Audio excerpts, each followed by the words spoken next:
back to 2014. For most of us, that puts us around the end of elementary school and the start of middle school. And I don't know about you, but I was still playing with my dolls outside with other kids in the neighborhood back then. Well, I bet many of us were still basking in our childhood. According to the New York Times on November 2nd, 2023, about 2.1 million middle school and high school students reported using e-cigarettes. That's why today I'm here to persuade you that vaping should not be normalized among our youth. To fully understand this issue, we must look at the problems, investigate the causes, and finally I'll provide you with some unique solutions. Let's jump into the problems. Nicotine, propylene glycol, vegetable glycerin, and carcinogens. Off the top of your head, can you tell me what these ingredients do to your body? Most people have no idea, but will still inhale these toxic chemicals that are used to make foods like antifreeze and artificial smoke in fog machines. With these toxic chemicals going into your body, it's no surprise that they are known to have negative health effects. According to the Healthline on July 21st, 2023, a director of medical toxicology at Staten Island University Hospital states that ingested unintentionally, especially children, can lead to seizures as well as profound muscle weakness, leading to the inability to breathe. She also explains that nicotine can lead to the creation of carcinogens and increase the risk of cancer. The reason why this matters is because from CNN on September 12, 2019, there have been more than 450 possible cases of lung illness associated with using e-cigarettes, reported to the CDC across 33 states and the U.S. Virgin Islands. This article was written 5 years ago, so we can assume that these numbers have increased since then. But this number is crazy to think about because the number could have been possibly lowered if people just never picked up an e-cigarette. While we've all seen the studies about the increase in lung cancer and heart attacks from vaping, something I feel like isn't talked about enough is how vaping is altering teens' brain development. Obviously, during your teens, it's important to take care of your body and provide it with nutrients so you can have a good, healthy body growing up.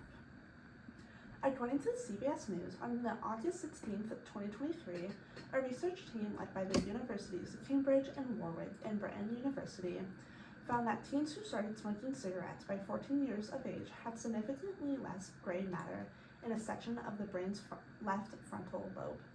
Adolescents with less gray matter have less cognitive function, which affects their decision-making and how they process information. When we see teens smoking regularly, both sides of your frontal lobe shrink, which can lead to addiction and affect the way adolescents seek pleasure. This is important to know because from NPR on October 10th, 2019, the new generation of kids will be growing up with more attention disorders like ADHD, impulse control issues, and substance abuse if they keep on inhaling these toxic chemicals from vaping. Now that we've looked at the problems, let's explore the causes. As I mentioned in my last speech about social media addiction over the years, we've seen a growth of children being on social media. The age keeps on getting younger and younger, and this is causing adolescents to see things that are not meant for them to see. Even though social media is a great way to sell items that we've been seeing millions of kids around the world get hooked on vaping because of these ads. According to the NBC News, on January 5th, 2016, CDC researchers used a 2014 survey of 22,000 children and teens to find that 68.9% of middle school and high school students, more than 18 million kids, see e-cigarette ads.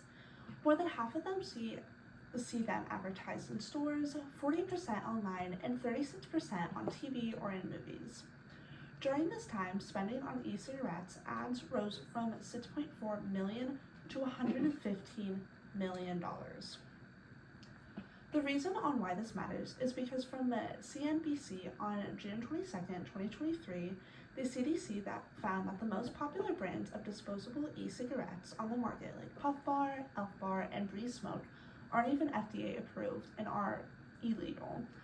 While our government has definitely cracked down on establishing rules and bans of vaping devices, it's crazy to believe that these companies will do anything for money, even if it means getting adolescents to start destroying their body at such a young age. When compared to traditional cigarettes, e-cigarettes have been portrayed as less harmful. While that is correct, it still doesn't mean that these vapes are healthy for our bodies.